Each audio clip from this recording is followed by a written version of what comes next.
तुम्हारी दिवाली की शॉपिंग हो गई? नहीं अभी नहीं, जाऊंगी यहाँ से जाऊंगी तब करूंगी। कृतिका, तस्मिया, क्या बातें कर रहे हो? दिवाली की शॉपिंग की बातें कर रहे हो? पढ़ाई कर रहे हो कि नहीं कर रहे हो? पढ़ाई कर रहे हो ना? चलो थोड़ा थोड़ा, ओके। चलो क्वेश्चन पूछ तुम लोग। What is respiration? रेस्पिरेशन क्या है? जिसमें ऑक्सीजन लेते हैं और कार्बन डाइऑक्साइड जोर से बोलो। ऑक्सीजन लेते हैं और कार्बन डाइऑक्साइड बाहर निकालते हैं। तस्मिया, तुम बताओ। मैम इसने जो बोला वही। इसने जो बोला वही, तो इसने क्या बोला?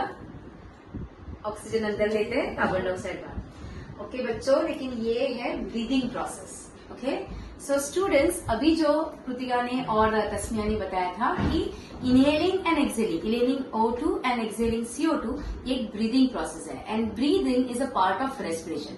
Now you students in college level and higher secondary level, 9th, 10th, 11th, 12th के बच्चों को रेस्पिरेशन का डेफिनेशन मालूम होना जरूरी है। Now what is respiration?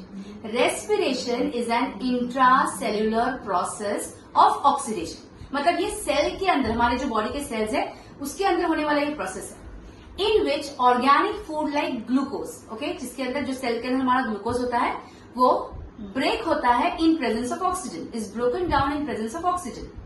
Okay, ये स्टेप बाय स्टेप प्रोसेस होता है जिसमें एनर्जी रिलीज होती है और उसी एनर्जी से बनता है एटीपी। और जब ग्लूकोज पूरी तरह से जब ब्रेक डाउन होता है ना, तो जो बाय प्रोडक्ट्स आते हैं वो है carbon dioxide and water vapour. So what is respiration? It is an intracellular process of oxidation in which organic food like glucose is broken down step by step to release energy to produce ATP, releasing carbon dioxide and water vapor as a byproduct. Okay तो ये याद रखो बच्चों कि respiration ये energy releasing process है। ये वो प्रोसेस है जिससे एटीपी बनता है और ये वो प्रोसेस है जिससे हमको एनर्जी मिलती है। Okay so students, follow me for more biology tips. Thank you so much.